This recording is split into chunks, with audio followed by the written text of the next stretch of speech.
Sir முதல்ல சொல்லிக்கிறேன், இது வந்து பிச்சைக்காரர்களை பற்றிய படம் அல்ல, இது வந்து ஒரு பணக்காரன் ஒருவனுடைய கதை. அதனால தாங்க அந்த கிரீடம் சார். எஸ், என்னுடைய 555 அந்த தாக்கம் வந்து டச்சிங்காக இருக்காது. ஒரு த்ரில்லர் பார்த்தது தான் இருக்கும். ஆனால் இந்த படத்தில் என்னுடைய பழைய படங்கள் மாதிரி ஒரு நல்ல ஒரு தாக்கத்தோடு தான் நீங்கள் வெளியிடுவீங்க. அந்த மாதிரி ஒரு கிளைமேக்ஸ் வந்து புயல் சசி இந்த படத்தில் பேர் வராதுங்க. ஆனால் சசி வந்து மறுபடியும் தன்னை ப்ரூவ் பண்ணியிருக்காரு அப்படிங்கிற பேர் கண்டிப்பாக கிடைக்கும். புயல்ங்கிற பேர் அதுக்கு வந்து இன்னும் வேறு மாதிரி ஜோனரில் படம் பண்ணுங்க. இதுக்குள்ளே ஆக்ஷன் இருக்குது. ஆக்ஷன் முழுக்க ஆக்ஷன் படம் இல்லை.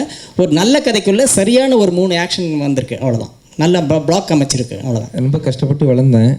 எனக்கு வந்து நான் எதையும் பெருசாக மாற்றிக்கல. எப்போ போல் எல்லா படத்துலையும் நான் நார்மலாக நடிக்காமல் நிற்பேன் இல்லையா, அப்படி தான் நின்றுருக்கேன். பெருசாக பண்ணல. நான் நிறைய மேடைகளில் சொல்லியிருக்கேன், நம்ம எல்லாருமே பிச்சைக்காரங்க தான் சார். ஆக்சுவலாக என்ன பிச்சை எடுக்கிறோன்றது தான் வித்தியாசம் இருக்குது. சிக்னலில் இருக்கிறவங்க வந்து 50 காசு பிச்சை எடுப்பாங்க, 1 ரூபா பிச்சை எடுப்பாங்க, சிலர் சோறு கேட்பாங்க. நான் வாய்ப்பு கேட்டிருக்கேன், இன்றைக்கும் ஃபைனான்ஸ்க்காக பிச்சை எடுக்கிறேன். ஸோ அதனால் வந்து பிச்சை எடுக்கிறதோ நம்ம என்னை தாழ்த்தி வந்து ஒரு இடத்துல உட்காந்துக்கிறதோ எனக்கு புதிய விதமாக எனக்கு படலை. இந்த கேரக்டருக்குள்ளே ஈஸியாக அடாப்ட் பண்ணிக்கிட்டேன். எனக்கு சரியாக பதில் சொல்ல தெரியல, எனக்கு ஈஸியாக இருந்துச்சு ஆக்சுவலாக. இல்லை, இதுக்கு சரியான பதில் நான் சொல்லிடுறேன். இந்த கதையில் வந்து இவர் பிச்சைக்காரனாக வேஷமோ இப்படியெல்லாம் பண்ணலைங்க. ஒரு பணக்காரன் வந்து பிச்சைக்காரனாக இருக்க வேண்டிய சூழ்நிலை அப்படிங்கிறதுனால வழக்கமான இந்த ராஜா வீட்டு கண்ணுக்குட்டி மாதிரி இருக்கிற இவர் போய் பிச்சை எடுத்தாலே அந்த கேரக்டர் வந்துடும், அவ்வளோதான். சார் ஆமாம் சார், ஆமாம் சார். உண்மையாகவே ஆக்சுவலாக சார் கேட்டுக்கிட்டாங்க. ஒரு லொக்கேஷனில் போன ஒன்றா தத்ரூபமாக இருக்கும், நாங்கள் கேமராவை மறைச்சி வச்சுக்கிறோம் ஆட்டோக்கு மறைவில், நீங்கள் வேணால் போய் ட்ரை பண்ணுங்கன்னு சொன்னாங்க. சார் சொன்ன மாதிரி நிறைய இடத்துல உண்மையிலேயே போய் நான் பிச்சை எடுத்திருக்கேன். ஆக்சுவலி படத்தில் நிறைய வரல, பட் உண்மையிலேயே நான் ட்ரை பண்ணேன். ஆக்சுவலாக அதெல்லாம் ஒன்றும் இல்லை சார், பிரச்சனை இல்லை. ஆக்சுவலாக அவங்க கதையை கேட்டேன் சார். ஒன்று இன்ஃபேக்ட் நம்ம இந்த படத்தில் ஜூனியர் ஆர்டிஸ்ட் மாதிரி இல்லாமல் சில இடங்களில் உண்மையான பிச்சைக்காரங்கள் இருக்கிற இடத்துலேயே போய் என்னை உட்கார வச்சு அவங்களுக்கு கொஞ்சம் பணம் கொடுத்து அந்த ஷூட்டிங் நடத்தினாங்க.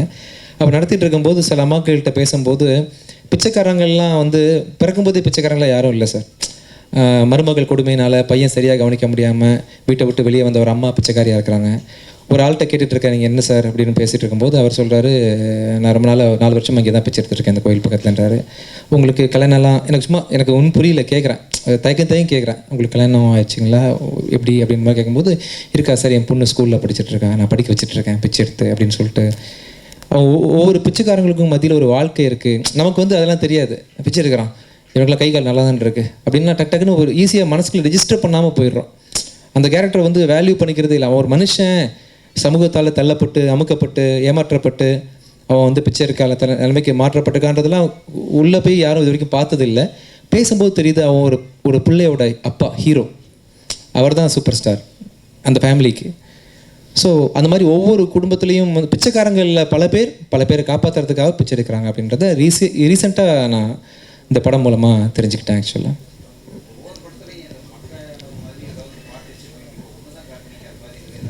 இந்த படத்தில் வந்து ஆக்சுவலாக ஸ்டோரிக்காக பண்ணக்கூடிய மியூசிக் தான் சார் வெல்கம் பண்ணிகிட்ருக்கேன்.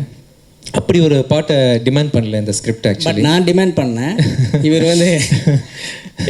இவர் வந்து சொல்லிட்டார், இல்லை சார் இந்த படத்துக்கு உங்கள் கதைக்கு வேண்டாம் சார், நீங்கள் மாற வேண்டாம் சார் இது அப்படின்னாரு. பட் நான் வந்து படத்தினுடைய வியாபாரத்துக்காகவும் படத்தினுடைய ஒரு பெப்பினஸ்க்காக தேவைப்பட்டுச்சேன், இதை பண்ணலான்னு சொன்னேன்.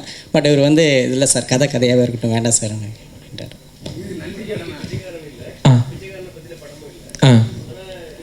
ஆனால் பிச்சை எடுக்கிறேன்.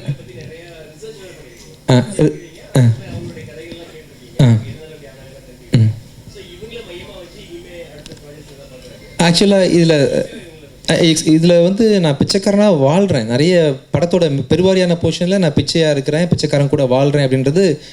பிச்சைக்காரனை பற்றி நான் டீட்டெயிலான கதையில்னா கூட பிச்சைக்காரனா பெருவாரியாக நடிக்கிறேன். என் டீட்டெயில் வந்து இதை பற்றி இது மாதிரி ஒரு படம் பண்ணுவேனான்றது சார்கிட்ட தான் கேட்கணும். இல்லை, அது பாலா சார் பண்ணிட்டாரு, எதுக்கு மறுபடியும் பண்ணுங்க. அது வந்து ரொம்ப இன்டென்ஷனான படங்க நான் கடவுள் சார். அதை விட இன்டென்ஷனாக பண்ண முடியாது. நாங்கள் வந்து ஜனரஞ்சகமாகவும், ஏன்னா கதை எப்படி இருங்க, நான் ஒரு பணக்காரனுடைய கதையை தான் சொல்கிறேன். ஸோ ஒரு ஜனரஞ்சகமான கதையாக தான் இருக்கும். இது வந்து உங்களை அறிமுகப்படுத்தியவர் கொடுத்த நன்றி கடனா? இதுவா சார்? அப்படி இல்லை சார். ஆக்சுவலாக சார்கிட்ட நான் கதையெல்லாம் சொல்லாமல் வந்து கதை யார்கிட்டையுமே, ஏன்னா இவரோட ப்ளஸ்ஸே என்னென்னா இந்த கதையில் என்ன யூனிக்னஸ் இருக்கோ அது யார் வந்தாலும் அவர் ரெடி படம் பண்ணுறதுக்கு. அதுக்கு ஏற்ற கதையில் ஏதாவது ஒரு வித்தியாசம் இருந்தால் படம் பண்ணுவார் அவர். அதே மாதிரி வித்தியாசம் இருந்ததுனால தான் எனக்கு கொடுத்தாரு தவிர நான் சான்ஸ் கொடுத்தேன் அப்படின்னோ இல்லை குரு அப்படியெல்லாம் எதுவுமே கிடையாது. ஒரு நல்ல கதைக்கு ஒரு ஆஃபர் பண்ணியிருக்காரு, அவ்வளோதான் சார். இந்த படத்தை கதையை கேட்கும்போது படம் நிறைய இடங்களில் என்னோடய கண்ணீரை அடக்கிட்டு இருந்தேன். கதையை சொல்லி முடித்தவொன்னே என்னால் கண்ட்ரோல் பண்ண முடியல சார். என்னால் குமுறி அழுதுன்னு சொல்லலாம். இது வரைக்கும் நான் அப்படி ஸ்கிரிப்டுக்கு அழுததில்லை. என்னை வந்து வெறும் கதையிலேயே விஷயங்கள் காட்டாமலே இவ்வளோ பாதித்த கதை ஸ்க்ரீனில் எப்படி இருக்கும் அப்படின்றத முழுசாக நம்பி கதையை பிடிச்சி நான் அந்த ப்ராஜெக்ட் பண்ணேன்.